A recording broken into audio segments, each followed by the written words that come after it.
మిర్యాలగూడ పట్టణంలోని కళాభారతి ఆడిటోరియంలో ఆదివారం దివంగత తెలంగాణ తొలిదశ ఉద్యమకారులు మాజీ మార్కెట్ కమిటీ చైర్మన్ అన్నభీమోజు ఆచారి జీవిత చరిత్రకు సంబంధించిన పుస్తకాన్ని శాసనమండలి చైర్మన్ గుత్తా సుఖేందర్ రెడ్డి, మాజీ స్పీకర్ సిరికొండ మధుసూదనాచారిలో ఆవిష్కరించారు.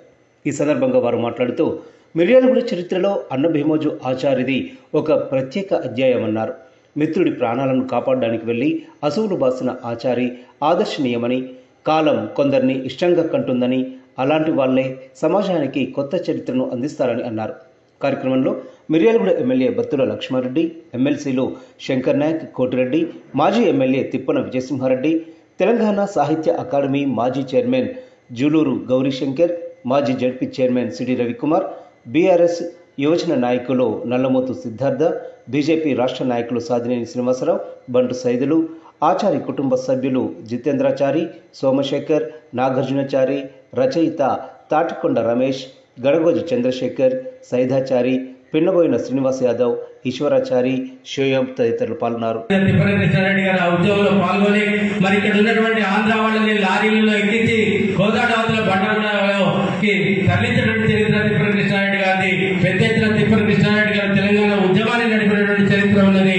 వారి యొక్క తల్లిలుగా తిప్పన కృష్ణారెడ్డి గారు, మన విజయసింహారెడ్డి గారు కూడా తెలంగాణ టీఆర్ఎస్ లో చేస్తే బాగుంటుందని చెప్పి మాకున్నటువంటి శ్రేణులందరూ కూడా ఒత్తిడి చేస్తే ఆ ఒత్తిడి కారణంగా విజయసింహారెడ్డి గారు కూడా మరి తెలంగాణ రాష్ట్ర సమితిలో వారి యొక్క నాయకత్వంలో అందరూ కూడా చేరడం జరిగింది. ఏదైతే మా పెద్దనాన్న ఆశయ సాధన తెలంగాణ రాష్ట్ర సాధన ఉందో ఆ రాష్ట్ర సాధనలో అనేక ఒడిదుడుకులు వచ్చినాయి, అనేక రకాల ఇబ్బందులు ఏర్పడ్డాయి. నేను అనుకున్న లక్ష్యం, నేనున్నటువంటి విద్యార్థి విభాగంలో మా పెద్దనాన్న అయితే కాంగ్రెస్ పార్టీ అగ్రస్థానాల్లో ఉండాలి, కాంగ్రెస్ జెండా తిరిగి మిర్యాలగూడ నియోజకవర్గాలు ఎగరాలని అనుకున్నా. అదే రకంగా తిప్పన విజయసింహారెడ్డి గారిని ఎమ్మెల్యే కావడంలో అగ్రభాగాన నిలబడడం నా యొక్క మా పెద్దనాన్న లక్ష్యాన్ని నెరవేర్చిన తెలంగాణ రాష్ట్ర సాధనలో మా పెద్దనాన్న గారి యొక్క ఆశయ సాధన అనేక రకాలుగా ఇబ్బందులు పడ్డాయి. అనేక రకాలుగా మా మధ్యలో కూడా పొరపాటున అక్కడ ఉన్నటువంటి ఒత్తిడి పరంగా సరే ఇక్కడ ఉన్నటువంటి నాయకులు వెళ్ళిపోయినా మరి సింగిల్ గా ఒక్కడే ఉండి తెలంగాణ రాష్ట్ర సాధన కోసం కొట్లాడిన నిలబడ్డటువంటి పరిస్థితి, ఎన్నో ఇబ్బందులు వచ్చినా కూడా నిలబడ్డా నాటి చరిత్రని వాళ్ళందరూ మనం నెమరేసుకుంటా ఉన్నాం. చాలా సంతోషకరం. నిజంగా అభినందించాల్సిన అవసరం ఉన్నది వాళ్ళ కుటుంబ సభ్యులందరినీ. ఎందుకంటే నాడు ఆచార్య గారిని మేము చిన్నతనంలో పేరు విన్నాము తప్ప చూడలేదు. కానీ వాళ్ళ అతని చరిత్ర మనందరం నెమరేసుకుంటా ఉన్నాం. నిజమైన కాంగ్రెస్ వాది, కరుడుబడిన కాంగ్రెస్ ఎవరంటే ఆచార్య గారు, తిప్పన కృష్ణారెడ్డి గారు అని చెప్పి మా నాయనగారు 20 ఏళ్ళుగా సర్పంచ్ చేసినప్పుడు చెప్తా ఉండేవారు చరిత్ర. కాబట్టి నిజమైన కాంగ్రెస్ వాదిగా, కరడుగట్టిన కాంగ్రెస్ వాదిగా ఆయన చరిత్ర మనందరం చెప్పుకుంటామన్న సభ్య సమాజంలో, ఈ సంఘంలో అంటే నిజంగా మరవలేనిది. అతని చరిత్ర మళ్ళా మనం అందరం గుర్తించుకుంటున్నాం. ఏదేమైనా సరే ఆచార్య గారి ఆనాటి నుండి ఈనాటి వరకు చేసిన జ్ఞాపకాలు ఉన్నాయి. అతను పార్టీ కోసం కష్టపడినటువంటి వ్యక్తి. కాంగ్రెస్ జెండా నిలపాలని చెప్పి మిర్యాలగూడ నియోజకవర్గంలో కాకుండా ఈ నల్గొండ జిల్లాలోనే పాటుపడిన వ్యక్తి ఆచార్య గారు. కాబట్టి ఇవాళ కాంగ్రెస్ వాళ్ళు చేయాల్సిన పనిని కొంతమంది మా వాళ్ళతో హైజాక్ చేసి బీఆర్ఎస్ లో హైజాక్ చేసి, కానీ ఆ పని మేము చేయాల్సిన పని అది. ఎందుకంటే కాంగ్రెస్ చరిత్ర తెలిసిన ఉన్నోళ్ళందరూ ఇప్పుడు కొంతమంది అటు కొంతమంది ఇటు అయిపోయారు. మన జ్ఞానారెడ్డి గారు పోయి కలిస్తే చెప్పినారు సారు, జ్ఞానారెడ్డి గారు మా రవిని పంపిస్తున్నారు కానీ రాలేకపోయినారు, కొన్ని కెమెరాలు కూడా చెప్పమని చెప్పినారు. ఏదేమైనా సరే చాలా సంతోషం. ఇవాళ వారి కుటుంబ సభ్యులందరినీ అభినందిస్తా ఉన్నాను. ఎందుకంటే ఆచార్య గారి గురించి మాకు కూడా తెలియదు, ఆ పుస్తకంలో చూస్తే తెలిసింది. ఇలా గౌరీశంకర్ గారు చెప్పారు ఇలా ఈ మిర్యాలగూడలో సమాజ స్థాపన కోసం, నవ సమాజ స్థాపన కోసం ఆనాడు నుండి ఈనాటి వరకు కూడా కొంతమంది పెద్దవాడు వేసిన పునాది ఇలా కాంగ్రెస్ పార్టీకి, ఆ తర్వాత మిర్యాలగూడ సమాజానికి ఉపయోగపడతాని చెప్పి తెలియజేస్తాము. కాబట్టి మన అందరం కూడా ఆశయ సాధన కోసం పనిచేయాల్సిన అవసరం ఉంది. అదేవిధంగా మనందరం కూడా కలిసిమెలిసి ఉండాల్సిన, పార్టీలు వచ్చినప్పుడు రకరకాలుగా ఎవరి జెండా వాళ్ళు ఎత్తుకోవాల్సిన సమయం వస్తుంది. కానీ ఇటువంటి సమయంలో అందరం కలిసిమెలిసి ఉండి ఇటువంటి కార్యక్రమాలు చేస్తే మంచిది తెలియజేస్తూ మాకు ప్రాంతాల వారిగా చూసినా, వయసు రీత్యా చూసినా వారి గురించి తెలిసేటువంటి అవకాశాలు లేవు. కాబట్టి మేము 4వ తరగతులు చదువుకున్నప్పుడు మిర్యాలగూడలో ఏదో జంట హత్యలు జరిగాయని అక్కడక్కడ మా గ్రామాలలో పెద్ద మనుషులు చర్చించుకుంటే మాత్రం విన్నాం. కానీ ఆచార్యని కానీ రామరెడ్డిని అని ఆ పేరు మాకేం తెలవకపోయేది కావు. కానీ ఇక్కడ వేదిక మీద వచ్చిన తర్వాత 1969లో తెలంగాణ ప్రాంతం ప్రత్యేక రాష్ట్రం కావాలని చేసి ఆ రోజు కోరుకున్న వాళ్ళు ఉద్యమ నిర్మాణంలో ఈ మిర్యాలగూడ ప్రాంతంలో ఉద్యమాన్ని ముందుకు నడిపించిన దానిలో కీర్తిశేషుడు ఆచార్య గారి పాత్ర గొప్పగా ఉందనేటువంటి విషయం ఇప్పుడే వారి పాత్ర మిర్యాలగూడ అభివృద్ధిలో వారు పోషించినటువంటి పాత్రను కూడా ఇప్పుడు ఆ పుస్తకంలో చూసినాం. ఇక్కడ జరిగినటువంటి బస్ స్టాండ్, ఆ తర్వాత మార్కెట్ కమిటీ నిర్మాణంలో, తర్వాత గర్ల్స్ హై స్కూల్ని ఏర్పాటు చేయాలని ఆలోచన చేసి ఆనాడు గౌరవ శాసనసభ్యులు కీర్తిశేషులు కృష్ణారెడ్డి గారిని ఒప్పించి గర్ల్స్ హై స్కూల్ స్థాపించిన విషయంలో ఆచార్య గారి పాత్ర ప్రశంసించదగ్గదనేటువంటి విషయాన్ని ఈ పుస్తకంలో చూసిన తర్వాత మాత్రమే తెలిసింది. వారి గురించి మాకు పెద్దగా తెలిసేటువంటి అవకాశం లేదు. కానీ చివరికి వారి జీవితం ముగింపు రాజకీయ ప్రత్యర్థులు వారు చేస్తున్నటువంటి రాజకీయ ప్రయాణాన్ని వారు కాంగ్రెస్ పార్టీలో మమేకమై ప్రజా జీవితంలో ముందుకు పోతున్నటువంటి తీరును జీర్ణించుకోలేనటువంటి రాజకీయ ప్రత్యర్థులు వారిని హత్యగావించబడినారనేటువంటి విషయం. నిజంగానే హత్యా రాజకీయాలు ఎవరికి కూడా సరైనవి కావు. ఎక్కువ హత్యా రాజకీయాలు ఎక్కడికి పోయినాయో మనం ఇప్పుడు చూసినాం. వాళ్ళు ఏ స్థానంలో ఉన్నారో ఎక్కడున్నారో అది శ్రేయస్కరం కాదు. మంచి పద్ధతి కూడా పార్టీ ఈరోజు తెరమరుగైనటువంటి సంగతులు కూడా అందని 45 సంవత్సరాలు సమాజానికి పరిచయం చేయాలని ప్రత్యేకించి మిర్యాలగూడ ప్రజలకు, మిర్యాలగూడ ప్రాంత ప్రజానికి అభినందిస్తూ, సరే ఏదేమైనా వారు చేసినటువంటి సేవలు మిర్యాలగూడ ప్రాంతం, మిర్యాలగూడ తప్పకుండా గుర్తుంచుకోవాల్సినటువంటి వారి ఆలోచనలు, వారు చేసినటువంటి ప్రయాణం, వారి ఆశయాలు భవిష్యత్ తరాలకు, నేటి తరానికి అందరికీ ఆదర్శంగా ఉండాలని వారిని స్ఫూర్తిగా తీసుకొని నేటి తరం, భవిష్యత్ తరం ఈ మిర్యాలగూడ ప్రాంతం అభివృద్ధికి అవసరం ఉందనేటువంటి విషయాన్ని తెలియజేస్తూ మొత్తం డబ్బులతోనే నిండిపోయింది. ఇంకో మాట్లాడాలంటే కూడా నేను 2 సార్లు ఆలోచిస్తాను. నాకేం లాభం ఇంకో మాట్లాడితే 1 నిమిషం నాకు టైం వేస్ట్ అవుతుందేమో, లేకపోతే ఆయన పిలిస్తే ఆయన కాఫీ ఇస్తే ఒక 5 రూపాయలు ఖర్చు అవుతుందేమో, మాట్లాడకపోతే మనం ఏమవుతుంది అనే ఆలోచనే. కానీ నాకు ఎప్పుడో చిన్నప్పటి నుంచి తెలుసు ఆయనకి ఏ అవసరం అవుతున్నా నేను ముందుండాలి, అది నా నైతిక ధర్మం. ఆ పనుల నుంచి ఆలోచించే వాళ్ళే రోజు రోజుకు తగ్గిపోతున్నారు. నిజమైన పాలిటిక్స్ అంటే, నిజమైన రాజకీయాలంటే ప్రజలందరినీ, ముఖ్యంగా యువకుల్ని ఆ వైపుగా ఆలోచించేటట్లు చేసేదే నిజమైన రాజకీయం. నా కోసం, నా కుటుంబం కోసం, మన కోసం మనకి తినడానికి బాగానే ఉంది. సభలో ఉన్న చాలా మందికి, ఎవరో కొద్దిమందికి కల్పిస్తే దాని గురించి మనం పడుకోవాల్సిన అవసరం లేదు. రాబోయే కాలంలో మీరు మీ పిల్లల్ని రాజకీయాలంటేనే దూరంగా తరిమేస్తారు కొంతమంది. అదేదో పనికిరాని విషయం అన్నట్టు, అంటరానిది అయినట్టుగా దాన్ని చూస్తారు. అది కూడా తప్పే. ప్రతి విషయంలోనే రాజకీయాలతో సంబంధం ఉంటుంది. మన జీవితాలు బాగుపడాలంటే రాజకీయాలతోనే బాగుపడేది, రాజకీయ నాయకులతోనే బాగుపడాలి. చిత్తశుద్ధి ఉన్న రాజకీయాలు, చిత్తశుద్ధి ఉన్న నాయకులతోనే అది సాధ్యమని మీ అందరికీ మరొకసారి గుర్తుపెడుతూ మన రాబోయే తరాన్ని కూడా నడపడంలో మీరందరూ కూడా తోడ్పాటు ఇస్తారని, ఇవ్వాలని ఆశిస్తూ మదనాచార్య గారి, ఆచార్య గారి పుస్తకావిష్కరణ కార్యక్రమంలో పాల్గొనడం నిజంగా మాలాంటి యువతకి చాలా, ఇప్పుడు పెద్దలంతా చెప్పినట్టు నేను చూడలేదు, కానీ ఈరోజు బుక్లో ఇప్పుడు చూస్తుంటే ఎన్నో విషయాలు మాలాంటి యువతకు నేర్చుకోవడానికి ఆయన జీవిత చరిత్ర మాకు ముందు తరాలకి, మా యువతకి ఉపయోగపడే విధంగా చాలా పాయింట్లు, చాలా విషయాలు ఆ బుక్ లో తెలుసుకోవడం జరిగింది. పెద్దలంతా చెప్పినట్టు చారి గారు ఆ టైంలోనే ఆర్మీలో జాయిన్ కావాలని చెప్పి అక్కడ శిక్షణ పొంది మళ్ళీ అక్కడ చిన్న కారణాల వల్ల చేరకపోవడం, ఇక్కడ మన మిర్యాలగూడలో ఆర్ఎస్ఎస్ భావజాలతో ముందుకెళ్లి ఇక్కడ అప్పుడు ఉన్న యువతకి ఆదర్శంగా, చాలా మందికి సహాయ సహకారంగా ఉంటూ అందరికీ తల్లో నాన్నకలాగా మన మిర్యాలగూడలో అందరికీ ముందు నడిపించిన చారి గారు మనందరికీ ఆదర్శనీయులు. తప్పనిసరిగా ఆ పుస్తకాన్ని మీరందరూ ఏదో తీసుకున్నాం పక్కన పెట్టామని కాకుండా వారి కుటుంబ సభ్యులు ఎంతో ఆలోచించి కష్టపడి మనకి చారి గారి ఆయన జీవిత చరిత్ర మనందరికీ తెలవాలి. ముందు తరాలకి, యువతకి ఆయన ఆదర్శనీయం.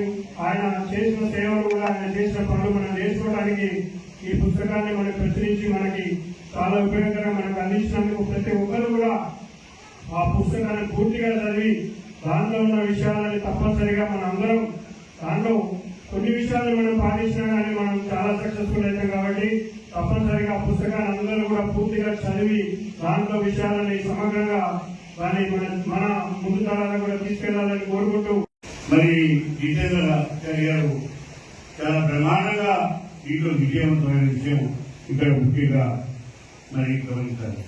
వారికి తోడు మరి తాడికొండ రమేష్ బాబు గారు దీన్ని ఓ గ్రూప్గా ఓ మంచిగా గత జ్ఞాపకాలన్నీ వారి జీవితంలో జరిగిన విషయాలన్నీ కూడా తీసుకొని దీంట్లో మరి గమనించడం, వీటన్నింటినీ మన అందరి విషయాలు కూడా పట్టణ ప్రాంత ప్రజలందరూ కూడా తెలుసుకునే విధంగా నేను కూర్చడం చాలా సంతోషించాల్సిన విషయం చెప్పిన సందర్భంగా నేను మనం చేస్తాను. వారికి ఏదిగా కూడా నేను అభినందన తెలియజేస్తా ఉన్నాను. ఎందుకంటే ఓ మహానీయుడు, ఓ మహత్తరమైన వ్యక్తి. మేము అసలు మరి శారీ గారిని అందరూ చాలా సన్నిహితంగా ఉన్నా మేము శారీ గారి యొక్క గంభీరమైన ఆయన శరీరాన్ని, ఆయన యొక్క ఆకృతిని చూస్తే మేము భయపడేవాళ్ళం. నాకప్పుడు శారీ గారు చనిపోయినప్పుడు నేను 25 ఏళ్ళు వయసు ఉన్నామని. అంటే శారీ గారు చనిపోయిన తర్వాత నేను 10 ఏళ్లకు మళ్ళీ నేను శాసనసభ్యుడైనా. అప్పుడు మా నాన్నగారు చాలా సన్నిహితంగా ఉండి మా నాన్నగారు తిప్పల కృష్ణారెడ్డి గారు వారికి చాలా సుదీర్ఘంగా ఉండి పార్టీలో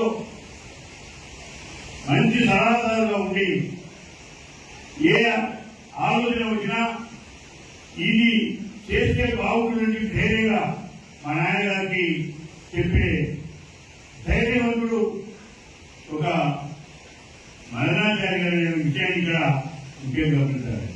వాళ్ళ సహాయసహకారానికి ప్రాణాలు ఉంటేనా నేను నా అజ్ఞానానికి చింతిస్తా ఉన్నా.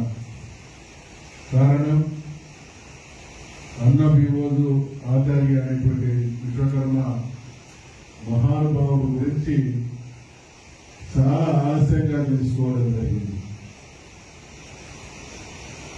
ఈ సందర్భంగా అటువంటి మహానుభావునికి సంబంధించినటువంటి ఒక సమగ్ర పుస్తకాన్ని కళ్ళకు కట్టినట్టు బహుశా ఇక్కడ చాలా మంది అన్నభీములు ఆచార్య గారితో కలిసి జీవించినటువంటి వాళ్ళు ఉన్నారు. అనేక అనుభూతులు పంచుకున్నటువంటి వాళ్ళు ఉన్నారు. వారి గురించి విన్నవారు, తెలుసుకున్న వారు ఉన్నారు. కానీ రమేష్ గారు ఈ పుస్తకాన్ని తీసుకొచ్చినటువంటి తీరును, నేను ఆ పుస్తకాన్ని చదువుతుంటే వారితో కలిసి పనిచేసినటువంటి అనుభూతి తెలియనటువంటి అపురూప పుస్తకాన్ని తీసుకొచ్చినటువంటి రమేష్ గారిని మరొక్కసారి హృదయపూర్వకమైనటువంటి అభినందనలు తెలియజేస్తా ఉన్నాను. ఆచార్య గారు 1932లో జన్మించినట్టు, 1979లో మరణించినట్టు. అంటే ఇక్కడ మనం అర్థం చేసుకోవాల్సింది ఏంటంటే, చరిత్రలో ప్రతి మనిషి తనదైన సుస్థిర స్థానాన్ని సంపాదించుకునేటువంటి అవకాశం ఉన్నప్పటికీ చాలా మందిని పుట్టలోన చెదలు పుట్టదా గిట్టదా అన్నట్టు భూమిపైకి వస్తున్నాం, నిష్క్రమిస్తున్నాం. ఈ మాట అనడానికి నేపథ్యం ఏంటంటే 1938 నుండి ఈ మిర్యాలగూడ ప్రాంతాన అనేక లక్షల మంది పుట్టి ఉంటారు. అలాగే అనేక మంది చనిపోయి కూడా ఉంటారు. కానీ జీవించినది తక్కువ సమయమైనా తనదైనటువంటి చరిత్ర ముద్ర వేసేటువంటి అవకాశం కొద్ది మందికి దక్కుతుంది. ఆ కొద్ది మందిలో ఒకరైనటువంటి ఆచార్య గారికి ఇంత అపురూపమైనటువంటి సభ జరగడం అభినందనీయం. రాజకీయాల్లోకి రావాలనేటువంటి నిర్ణయం తీసుకున్నా. రాజకీయాల్లోకి రావాలనేటువంటి నిర్ణయం తీసుకోవడానికి నేపథ్యం ఏంటంటే నేను విశ్వబ్రాహ్మణుడిగా పుట్టడం. నేను రాజకీయాల్లోకి వచ్చినప్పుడు 1947లో భారతదేశానికి స్వాతంత్రం వస్తే 82లో స్వర్గీయ ఎన్టీ రామారావు గారు తెలుగుదేశం పార్టీని స్థాపించారు. నేను రాజకీయాల్లోకి రావాలనుకునే ముందు నన్ను నేను వేసుకున్నటువంటి ప్రశ్న, 47లో దేశానికి స్వాతంత్రం వస్తే 35 సంవత్సరాలు జరిగింది. ఈ 35 సంవత్సరాల ప్రజాస్వామ్య భారతదేశంలో రాజ్యాధికార పంపిణీ ఏ రకంగా జరుగుతుంది అనేది నన్ను నేను ప్రశ్నించుకున్నటువంటి ప్రశ్న. నాకు స్పష్టత వచ్చింది. దేశంలో రెండే నాకు కనబడతా ఉన్నాయి. ఒకటి, రాజ్యాధికారాన్ని అనుభవిస్తున్న లేదా కొనసాగుతున్నటువంటి కులాలు, రాజ్యాధికారం అనుభవించినటువంటి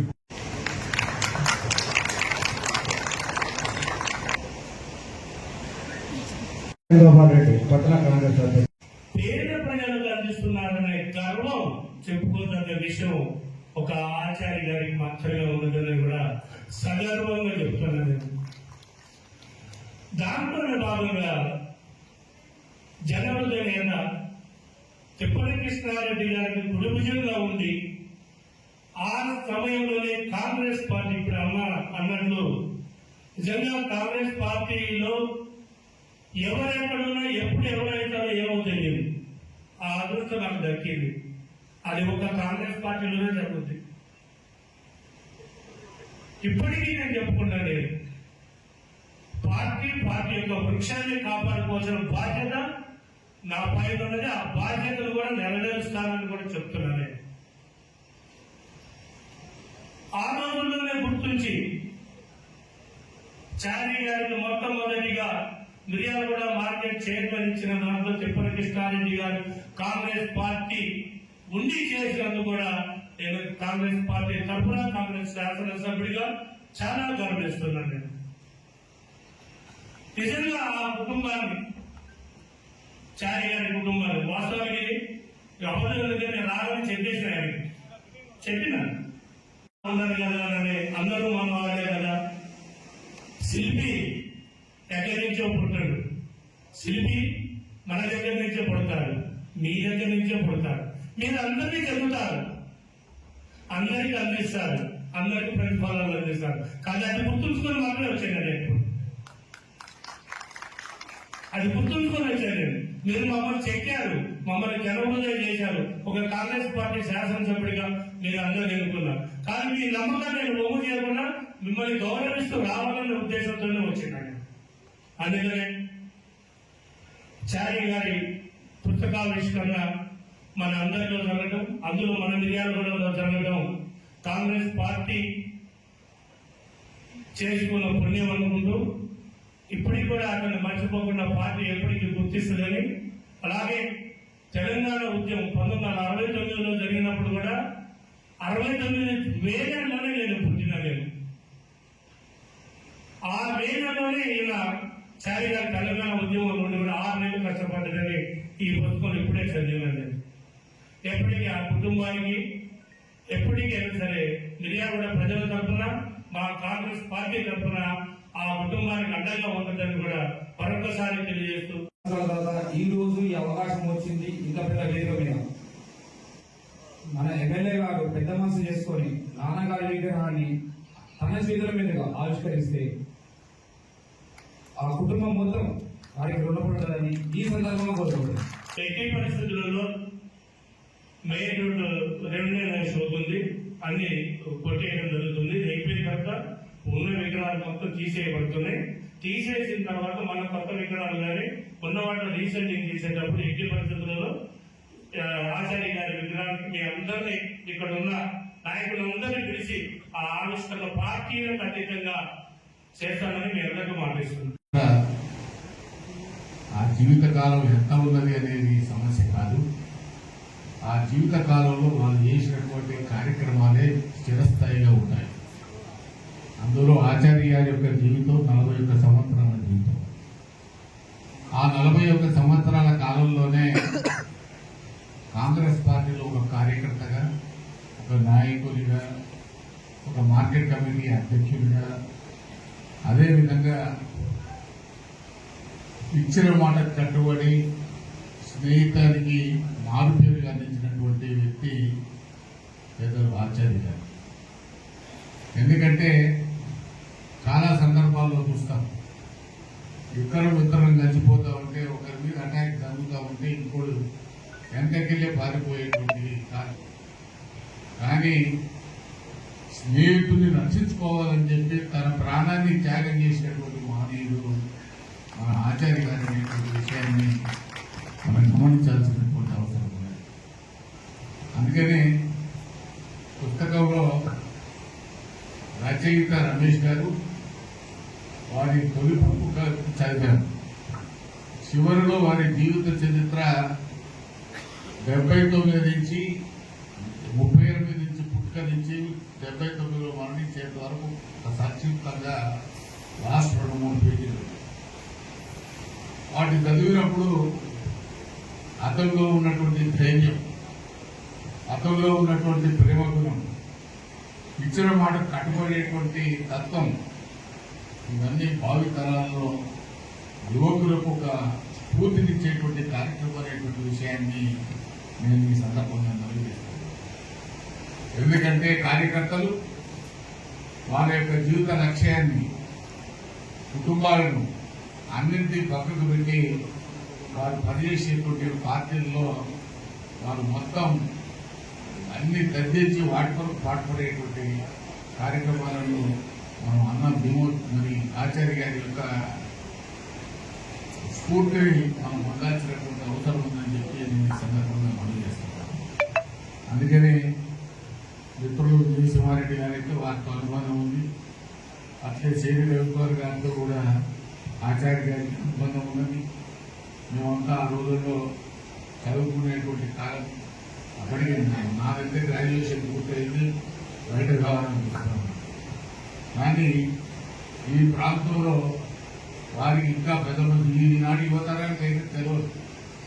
కానీ ఆనాడు వారితో కలిసి ఉన్నటువంటి వాళ్లకు, అదేవిధంగా పెద్దలు తిప్పని కృష్ణారెడ్డి గారు 3 పర్యాయాలు ఈ ప్రాంతంలో శాసన సభ్యులుగా తొలి ఉద్యమంలో కీలక పాత్ర పోషించారు.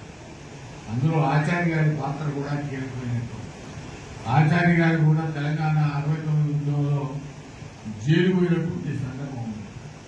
కాబట్టి మనం అన్నీ కూడా ఆలోచన చేసుకోవాల్సినటువంటి అవసరం ఉన్నది. తెలంగాణ రాష్ట్ర సాధన 56 ఆంధ్రప్రదేశ్ అవతరణలో కూడా ఆనాడు ఉన్నటువంటి డాక్టర్ చెన్నారెడ్డి గారు కానీ, డాక్టర్ రంగారెడ్డి గారు కానీ, వీళ్ళంతా కూడా భాషా ప్రయుక్త రాష్ట్రాల ఏర్పాటుతో తెలంగాణకు అన్యాయం జరుగుతుందని చెప్పినటువంటి వాళ్ళు.